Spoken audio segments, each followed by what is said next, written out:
Welcome back to the Chasing Tone podcast. Today I talked to a very, very, very, very close friend of mine who I've known for years and years and years. And if you watch our YouTube channel, you may have seen him play a time or two on generally like Van Halen type stuff, because the guy rips just super fantastic. And he's also a very old and dear friend of mine from high school. So Steve Townsend joins me today on the show, and we talk about all kinds of things. We reminisce. Steve's got a guitar in his hands.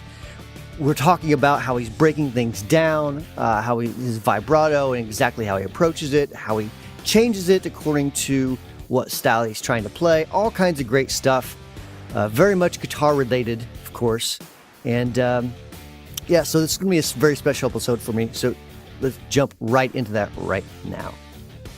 So I remember when I was like 13 or 14 or something, or maybe a little bit older. I was a young teenager, and I went to high school with Steve, and we'd always go over to his house and be like, Steve, play some Van Halen. And he would like 14 years old, pimple-faced kid, just totally rip this stuff out. I never had pimples. Sorry, you weren't pimply-faced. I was pimply-faced. Totally ripping this stuff out. You're like, yeah, I've been playing for like 6 months. It's like, I hate him. I don't know about that. And then, of course, we lived together for a little bit through our 20s, through a blur in my timeline. And then, we just kind of kept touch throughout the years. And you quit guitar for a while, and then kind of came back to it. I think we all have done that at some point. Right.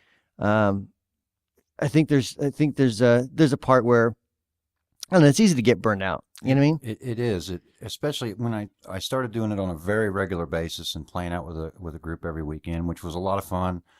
And it wasn't anything personal with anybody, but just the every weekend grind of loading, unloading, loading and unloading, and and dealing with club owners and the business. I'm not into. I like playing the guitar, but I realized at a certain point that I don't really want a whole lot of anything to do with the music industry and the business, and it's more just about self-expression, creativity, and of course, having the ultimate tone at your fingertips. Doesn't hurt. So I imagine it gets pretty old, slinging your way in and out of bars or clubs or whatever. I mean, basically playing the same cover songs all the time, right? Pretty much, right? Yeah.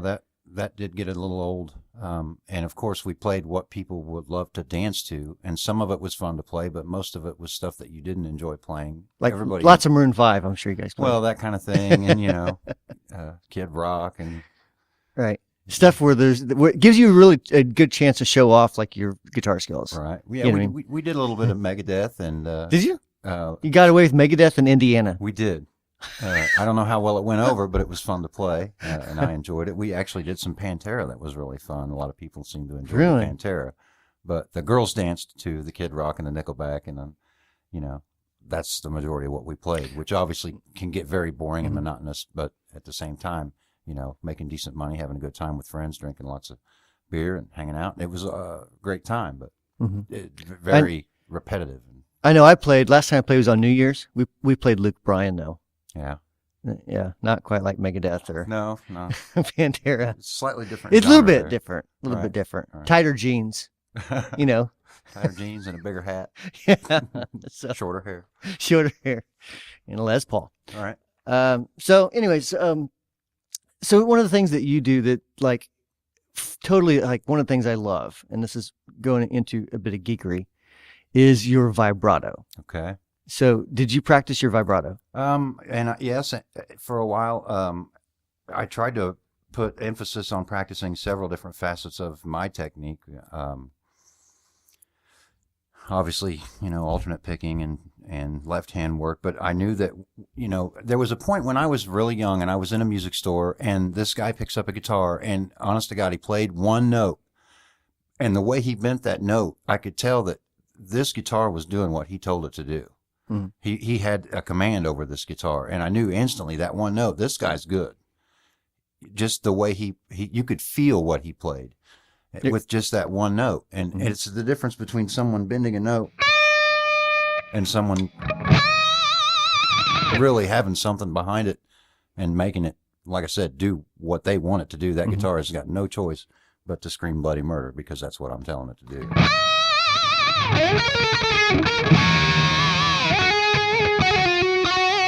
But I would sit and practice bends and just bend up and then try to get that note bent up to that note and then apply vibrato to that note while still maintaining its overall pitch. And so you would practice that over and over? I would just sit. Like, show me an exercise. I would just sit and do stupid stuff. Like I would play.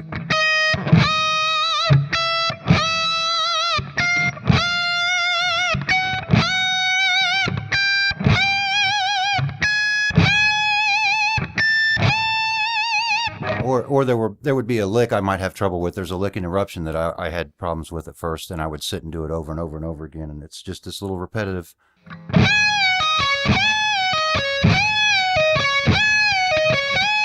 And of course he does that really fast. And he's just got a lot of, like I said, command over the instrument, and that's what drew me to just vibrato in general. And then there's just regular vibrato without bending the string, but just playing a note. You can do it very subtly or very wildly.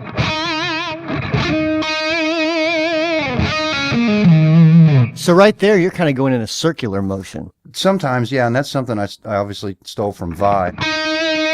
And his feeling there is if you're playing a note on the guitar and you literally put force towards the pickups with your finger, the note will actually decrease in pitch, almost like you're going down with a bar. And if you bend it back the other way, it'll go up in pitch. And this is very subtle, very slight. You might see it on a tuner. But as you move your finger in a circle, obviously you're bending the string this way, and then moving your finger forward and backward, which in and of itself causes a different vibrato. And you can get a real nice, slow, heartfelt vibrato, if you will.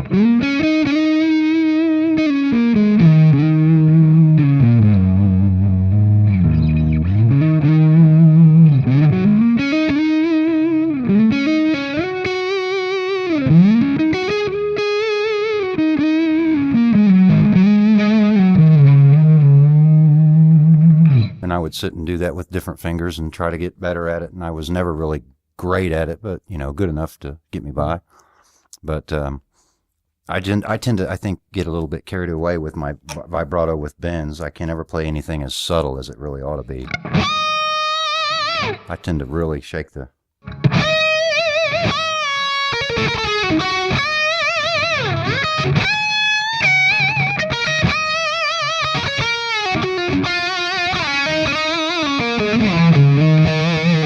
I like the aggressive side. Yeah, of the it's kind of an aggressive vibrato. Yeah. Maybe I got a lot of aggression in me. I don't know. You just one pissed off dude. I might be. You never know. I hide it well, but I'll kill you. Hide it well until you're sleeping. I mean, if you're not, to me, bending strings is just what makes the guitar as cool as it is. One of the things, obviously, the distortion and the tone and the amp and your fillings about to fall out of your teeth. But, when you've really got the ability to shake that string and to really, that's when people can feel that, like you said, you can sense the aggression that I'm putting into that, or you can sense the subtleness of something that someone's playing through their vibrato. Whereas if there's just no vibrato, or if you've been playing for a week and a half and you try to bend that string, you can just tell that this person doesn't have the muscles needed to really convey what they're feeling through the guitar. Right. And that's what I strive for. I'm not saying that that's what I, excel at, but that's, one thing I like to be able to do is just express myself with the guitar, and I think when I hear this Marshall amp all cranked up, in my face and my guitar going through it, to me, it just enables me to really get more into it and put more vibrato and emphasis to the vibrato. But I'm glad that you like my vibrato. That's a good compliment. A lot of people don't listen to that kind of thing or don't really recognize it, but yeah. I'm the same way. I think that when you hear somebody who's a really, really well-versed guitar player, a really accomplished guitar player, their vibrato is going to be really good. And so if they just do one thing and you hear that one note and there's that vibrato, okay, this dude knows what he's doing. Right. And it seems like maybe I'm totally wrong, but it seems like to some people it comes more natural. I know with me, I mean, I've worked on it for a while, and it's still not anywhere where I want it. Right. It's just always a work in progress. And I'm the same way. I like to emulate a lot of different players. I like to emulate Van Halen, and not to a very large degree. I like to emulate Steve Vai, and one of my favorite players is Brian May. And so the way that these guys bend into notes is completely different. And when I went through this big Queen phase and I was studying a lot of Queen, Brian May's vibrato just inevitably started to rub off on me, and I started to bend up into these notes the way. Show us.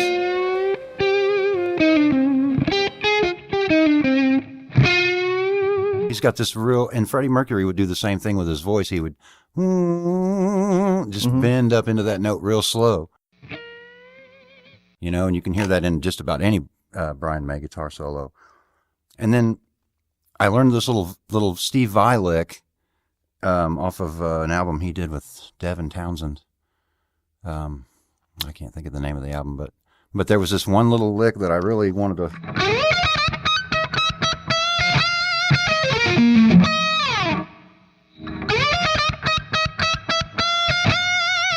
And he jumps into that note and bends into it so quick, and I had a real hard time with that because I wanted to Brian May it up into that note, and it just wasn't right. So then I started to work on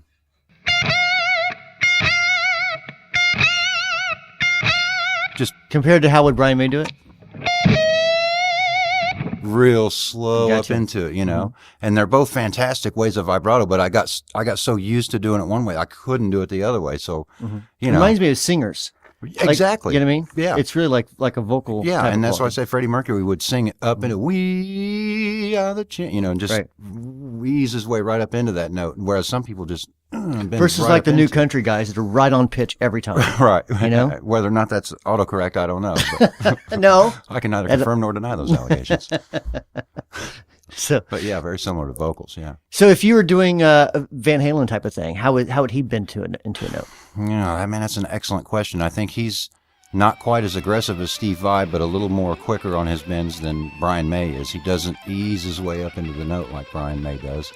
But, I mean, I was talking to my wife the other day about guitar and Wait, hold on. You were talking to your wife. yeah, The other day- she listens. I don't know if she likes to listen, but she hears. So that's good that you have a wife that's open to that. But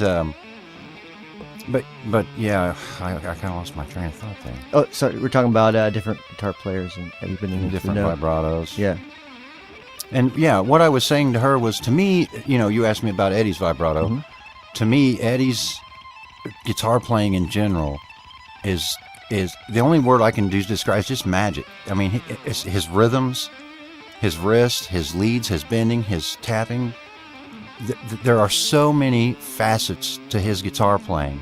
And if you really, there's, you have the opportunity on YouTube now or other internet avenues to listen to his isolated guitar track. And you can hear just bare Eddie, no drums, no this, no nothing, just his guitar. And to me, what I found is, for one thing, he doesn't use, especially on the first, second album, not a whole lot of gain there. It sounds like there's a lot of gain, but I think it's because he's just playing the bejesus out of that guitar. He's playing it really hard. He's playing it really aggressively.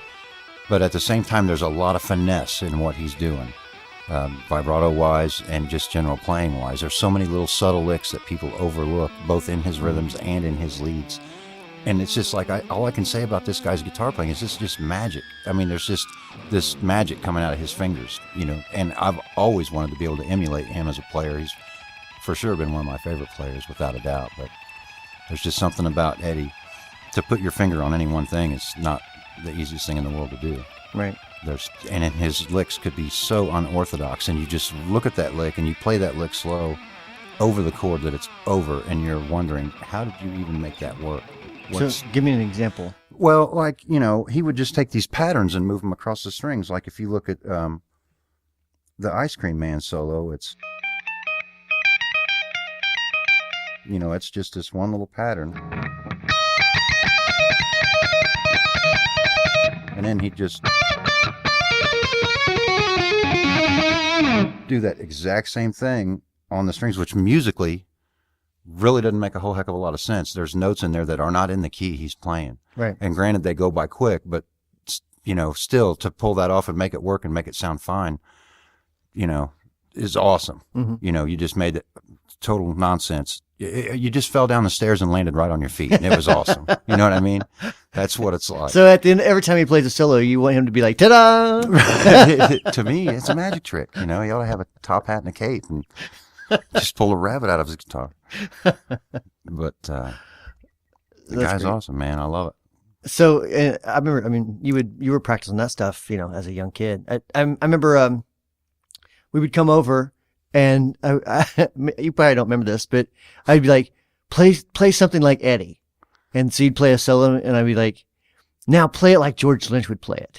And you'd play it differently, but kind of still saying the same thing. And then I'd say, how would Yngwie play it? And so you'd kind of take that same lick and kind of like, not transcribe it, but, emulate how Yngwie would play something along those lines. And right. That was a lot of fun when I was younger. Just, like that's something that stuck out to me, that you could take the same basic melody and just change it and really sound like three different people. Right. Whenever you did that. Well, I appreciate that. That was one thing I always wanted to do, was to write a song that was almost like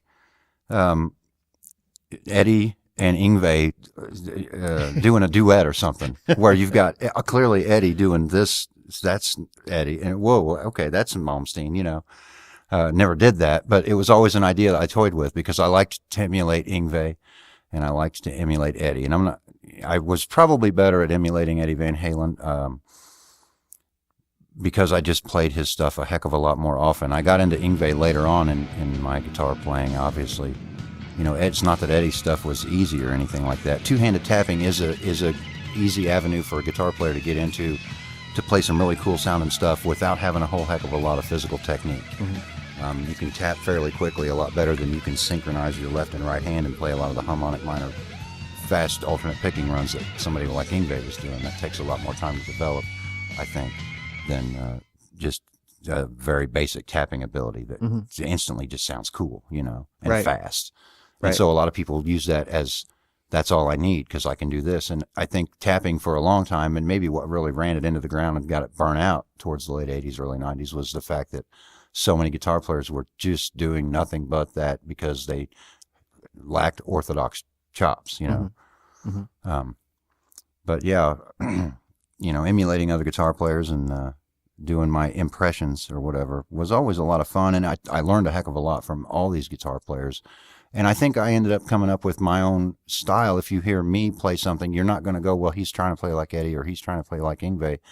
All these influences just kind of come together to make me play whatever it is I want to play. And I don't usually, write things out and have a set solo for songs. I always like to improv and make things up on the fly. Maybe have a basic outline of what I wanted to do, but inside of that outline, it was whatever I felt like at the time.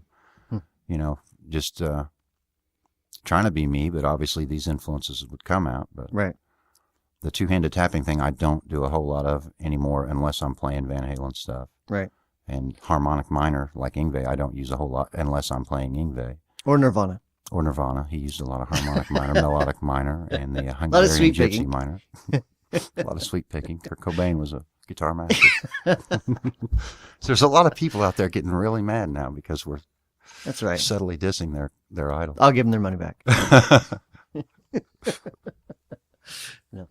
So I totally was going somewhere else. I don't even know why. we're lost, and that's great. Okay, so that Ibanez you have right there. This is my black Ibanez, which some people may have seen on YouTube. You play mostly this stuff. You have like a Music Man or something as well, right? Yeah, a couple of the Indonesian, nothing American made. They're too expensive for me. Have you how would you compare the two different guitars? The Music Man and the Ibanez? Mm-hmm. Because just because of the way you play, it's not that they sound the same, but you kind of use them the same. Yeah. You know what I mean? Does that make sense? Mm-hmm. So it's not like a Telecaster and a Strat, for not example. At all. You know what I mean? No, they're still, to me, both rock guitars. I think the Music Man appeals to me, obviously, because it's a lot like the old Ernie Ball Edward Van Halen signature guitar. And the PV Wolfgang. And the PV Wolfgang. And now the EVH guitars. EVH guitars. But it's got a different neck radius. This is, the Ibanez's has got a really super thin neck, very flat radius. The radius on the Ernie Ball guitars are more curved, and the neck is a thicker neck. It's very comfortable, and they play, to me, they play pretty good if you get them set up good. I think I like the toggle switch on the Music Man a little better. Just a 3-way switch, and I like the fact that it's only 2 humbuckers for what it is that I do mostly, which is rock and roll. If I was playing a lot of blues or doing a lot of studio work, I think maybe a Strat with a humbucker and the bridge would be the way to go. But the Ibanez to me is really the ultimate, just because of the 24 frets. It gives me more freedom. I got a big hand, so I like to put my thumb in the very back of the neck, and I noticed that. A lot of guitars, I'll bump into the horn of the guitar, which I think is why your knuckles bump into the horn of it. Yeah, right. And I think that's initially why Steve Vai, he had an old Carvin guitar years ago that he took like a sander to this and sanded this out of the way, because he probably had the same issue. Kept getting bloody knuckles. Which may be why that design kind of makes this Ibanez guitar look the way it does, because this is designed, after the Gem series of guitars, which I guess are having their 30th. Yeah, they just re-released them this year. Yeah. But I think they re-released, right? Or maybe it's the colors they re-released. It's a great Christmas gift. But yeah, I think that's probably got a lot to do with why these guitars look the way they do and they're so square, was because they just looked at that and they said, you know what, let's just go with that and make the whole thing look like that, and here it is. So he's pointing to the lower horn of the guitar, so it's hard to see on a podcast. Right. But we'll try it. But anyway, imagine a guitar, it's the lower bottom part next to the neck. It's kind of like maybe the arm, Anyways, so you get my point. Right. So what about, so obviously you do more gainy type of stuff. Yes. Have you ever played the deluxe reverbs or Voxes or anything like that? Obviously that's kind of a whole different style. It is. You know what I mean? Than like an Eddie type of Absolutely. He for Ed, to get a clean tone, he just would back off of the knob.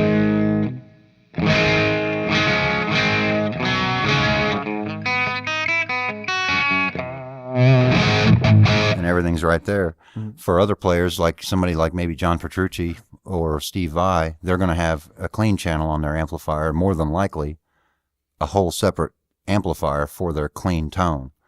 And I've always toyed with that idea, but never really been able to afford doing that. I would love to have something like a Roland Jazz Chorus or, a deluxe reverb or something like that, for just a clean tone and an AB switch to AB from my Dirt, Marshall or whatever, to clean Fender or Roland or whatever. Right. But I've played around with those amps, and it's fun. Like you're playing Little Wing or you're doing some Hendrixy type stuff, and you got a drive pedal or something to give it a little bit of bite. I've always enjoyed that kind of tone, especially with a Strat with good pickups and stuff. That sounds great. But like you said, primarily for what I do and the projects I've been involved with, and it seems like the bands who are attracted to me as a guitar player, what ends up fitting the bill is something super high gain and louder than a drum truck crashing into a nitroglycerin plant.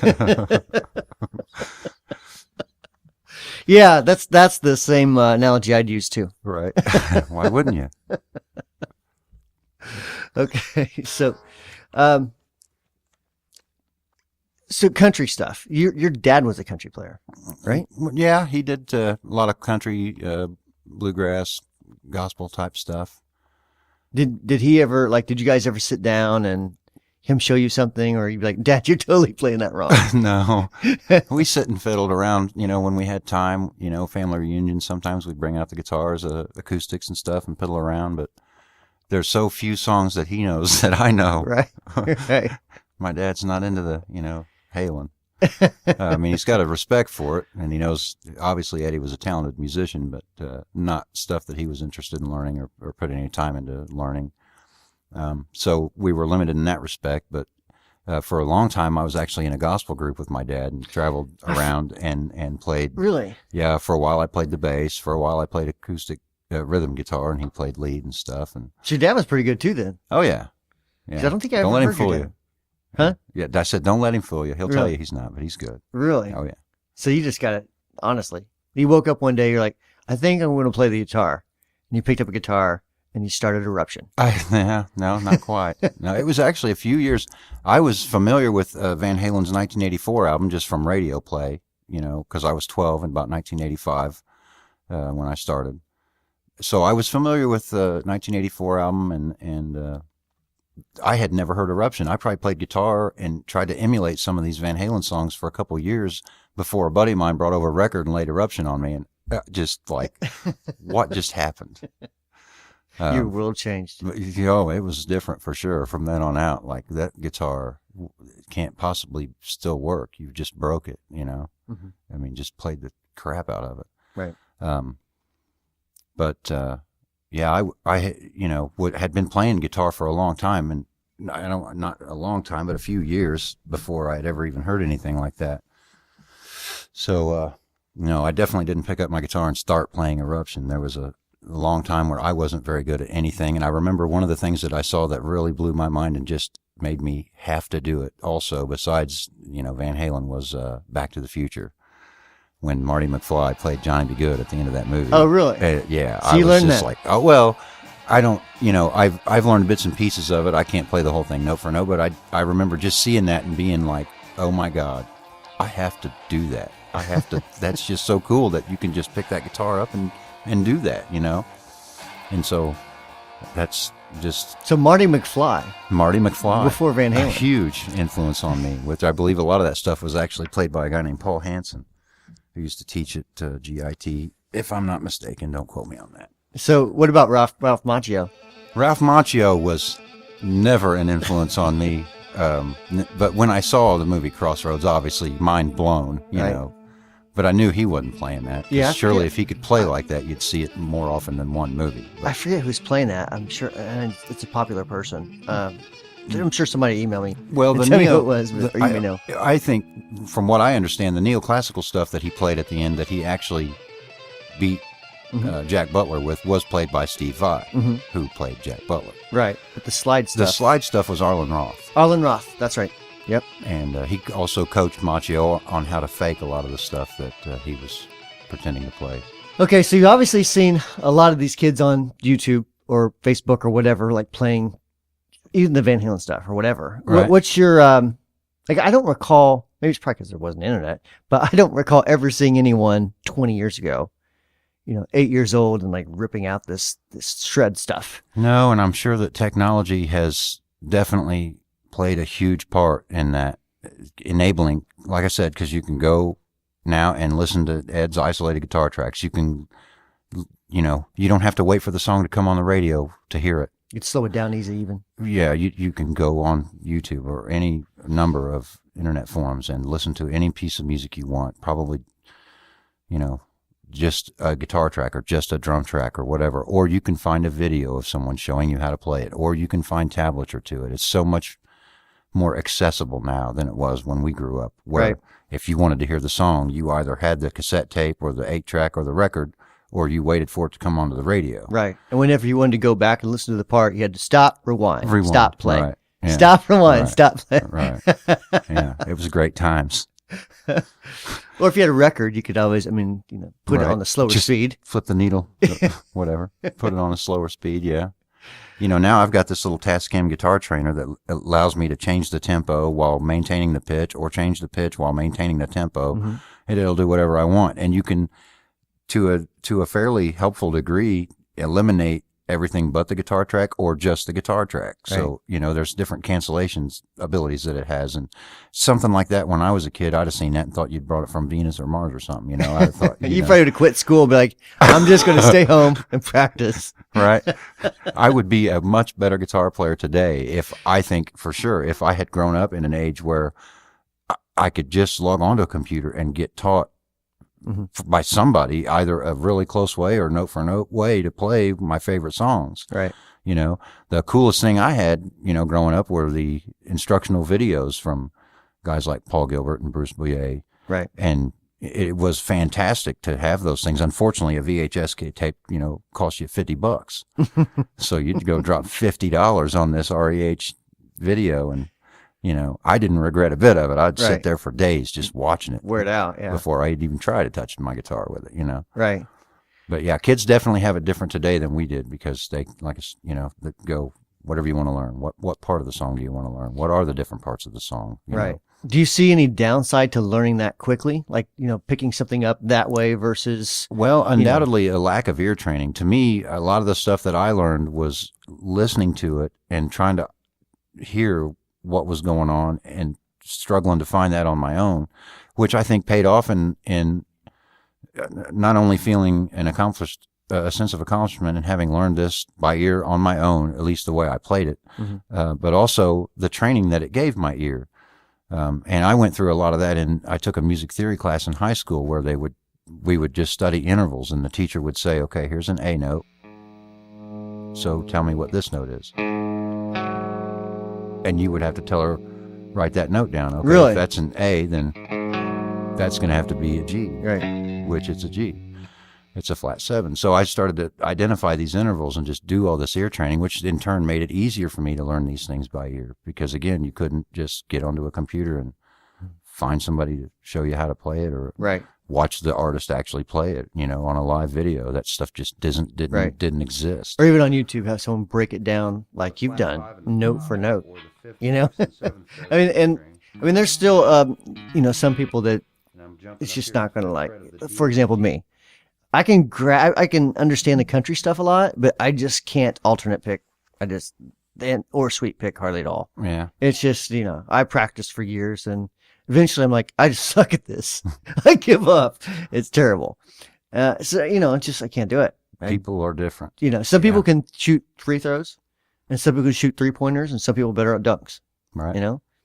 And then some people, I'm not very much into sports, so that's about the only analogy I can really do. Right. A lot of guitar players, or a lot of musicians are the type of musician that they don't put in the time needed to develop a certain technique. They think that eventually someday somebody can just touch them and say the right thing or show them the right lick, and that's going to be it, and they can do it. And that's just not the way it works. And I think, like with what you're saying, like the country picking thing versus the sweep picking thing and alternate picking thing, to me it's the opposite. I have a fairly firm grasp on alternate picking and sweep picking, but the country finger picking and the scales and stuff that they use, to me, just don't make sense. Yeah, there's a lot of open string stuff that's not really a scale.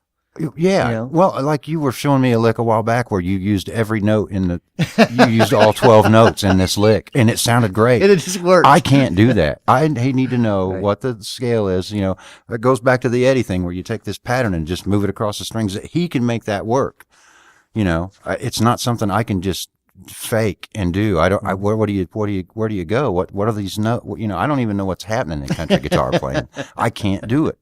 You know, I don't know very much about it either, but for some reason that at least that part comes not simply but easier than alternate picking. Like really, I'm stuck at like 120 beats a minute, and I have been, you know, like I mean, what, maybe 16th notes or something. Well, so you know, I mean, I'm just not good at it. That's all right. So, I'm not anywhere as good at it as I once was. I can tell you that for sure. Like you said, I took a long break where I didn't play guitar at all for a couple of years. And yeah, when I picked one up, I might as well have been trying to play left-handed. My wrist or my hands didn't really want to do anything. And they're still not where I want them to be and where I know they can be. But it's just going to take a lot of this ridiculously mundane practice with a metronome, which I'll do. You know, I know I will, you know, but it's not fun. I don't enjoy it. But that enables you then to pick up your guitar without the metronome, start expressing yourself more freely and more easily. And it can get to the point where, you know, it's like riding a bike. When you first started learning how to ride a bike, it's hard. It's difficult. You had to struggle to keep your balance, and it was this and that and the other. Well, it ended up getting to the point where The hard thing was jumping that ramp over those people laying on the sidewalk, right, and not wrecking your bike when you landed. Riding the bike itself is pretty much effortless. You're not really thinking about it. You just get on it and you do it. mm-hmm. There are guitar licks that are the same way. When you first learn them, you have to put a lot of effort and pay attention and really make sure everything's nice and even. And then it gets to the point where these other licks are really, really hard. And that lick is just you picking up the guitar and doing it. You don't even, it just comes out of you. It's effortless. You don't have to think about it. You've trained your muscles to be able to do that so well that you don't even have to really put a whole lot of effort into it. That way, when you get this aggression, you can really put that into that lick, because that lick is just stagnant until you put some feel into it. And your muscles have the ability, because they're developed to a point to where you can really get your feeling across with just a couple of notes or right. a little sequence, because your hands are just so developed that it's so easy to play. You can play it gently, you can play it aggressively, you can, and everything in between, Mm-hmm. Mm-hmm. which is what I would like to be able to do with my alternate picking, just, nice and fast and quiet, or quick and clean and loud, You're pretty clean now, though. Sometimes not as clean as I want to be, for sure. There's so you're nitpicking yourself. I can nitpick. I'm my worst critic, and that's what I think pays off, is when you're your own worst critic. Because if you get 30, 40 people telling you, "Man, you're awesome. Man, you're awesome. Man, you're awesome," you're going to start to believe it, and you're going to get complacent. Mm-hmm. Whereas if you be honest with yourself and I know I can do this better, and I need to be doing it better. So I'm not going to get complacent. I'm going to keep getting my metronome out and working on that, knowing that eventually that'll be easy, and that lick I can't even think about right now will be possible, but really hard. Right. You'll just keep developing and getting better. And, right. I think along with that, your vibrato improves as well, because that's just a part of your playing, hopefully. Right. So do you, obviously there's different types of vibrato, not to go back, but, one thing we didn't touch on is vibrato at the fret versus like the wing bar. Mm-hmm. You know what I mean? So when would you use the whammy instead of, your fingers? If I'm a lot of times playing a chord and I want something real subtle, and I'm not, going crazy with the bar, but it would be hard for me to vibrato that entire chord with my hand. I guess I'm thinking more like note choice. 'Cause I know like George Lynch will a lot of times use the bar instead of the finger. Not all the time. I would say typically when I want something super aggressive, or if my hands are really tired, which happens a lot now that I'm old and weak. But, you'll get to where certain things you play just seem to require this constant, you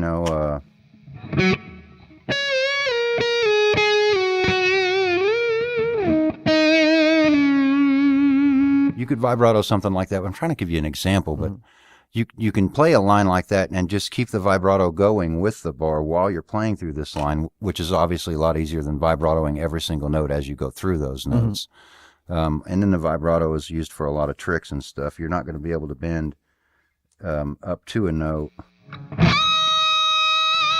and vibrato it while you dive bomb. You can get all kinds of different effects that way, but I wouldn't do that with just my hands. But I think, I don't really use the bar as much as I did when I first started playing. When I first started, it was like, okay, Eddie uses that thing a lot. I have to use that thing a lot. Right. It's fun to play with. And now I have to figure out how to get elephant sounds into every song I play. Yeah. The dive bombs and everything. How can I work that into every single lick I play? And then now that I've grown up and put more emphasis on stuff like vibrato and bending, it's less of a necessity. And I find that a lot of times I don't even use it unless I would happen to be playing a song where it's required for whatever reason, or there's a dive bomb, or I'm trying to fake something the keyboard player did. There's a lick in a Billy Idol song we used to do where the keyboard player comes up with this big crazy, and I would use the bar for that, because just to vibrato that by hand was, you couldn't get that wacky of a vibrato that far of a distance up and down away from your pitch. Right. So the bar came in handy for that, and it obviously does the flutter thing, which you can't really do with your hands. But how often do I do that? Not I am not Steve Vai. It's just not the way I play. Yeah, no. That's the way he plays. Exactly. That's the way Eddie plays. I found that that's not the way I play. I'll use it occasionally on a chord or on a note or something, if just as feel dictates. But it's not the way I play. So let's talk about lessons for a little bit. There's obviously a million places on YouTube that people teach different types of lessons and different types of styles. Where do you think, have you seen much of those? As far as online lessons? Yeah. I mean, I've never subscribed to online lessons or anything like that, but I have seen a lot of instructional videos online. A lot of times when I would need to learn a song for the band in a hurry, because I procrastinated all week long and we're having rehearsal tomorrow. Right. I would try to find a video where someone on YouTube, just quick and easy, here's how this guy did this. And it's fantastic.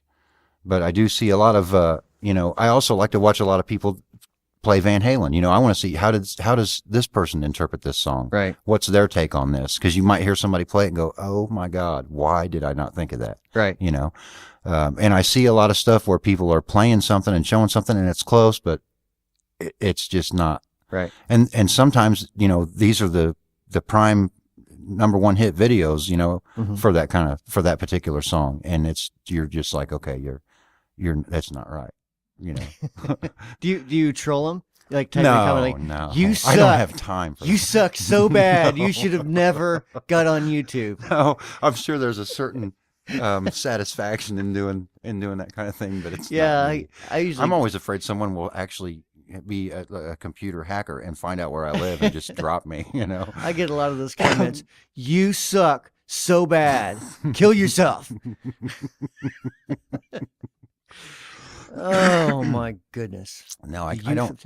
I try to be nice, but some of these kids are they're teaching you how to play something and they're showing you incorrectly.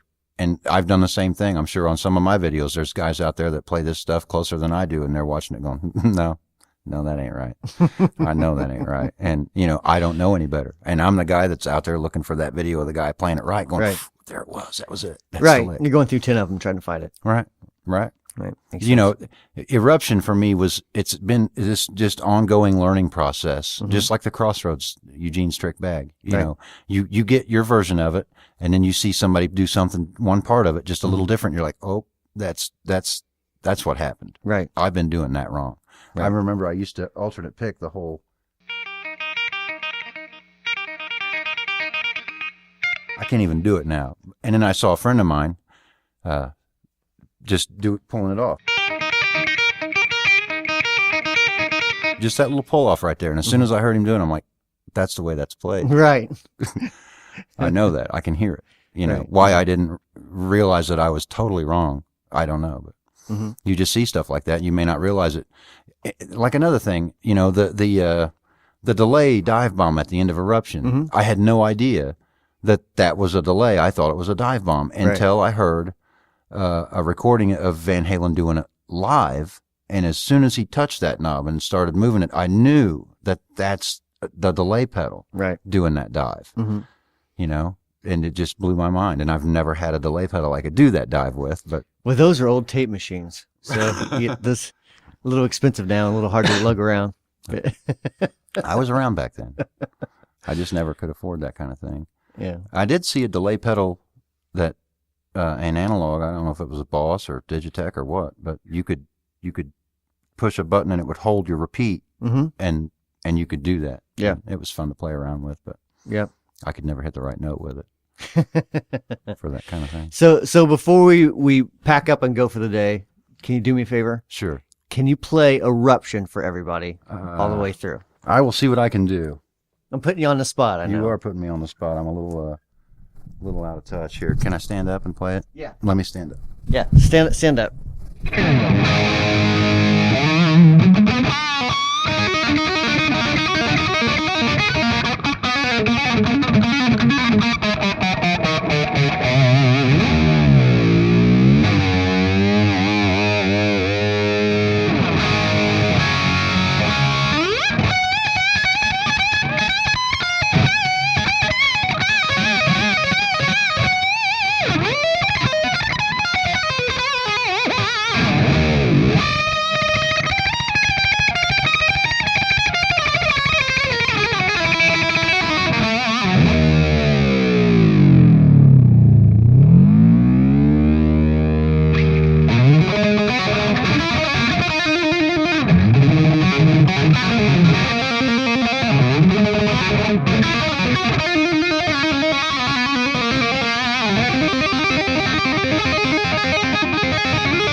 That's a delay pedal. Yeah.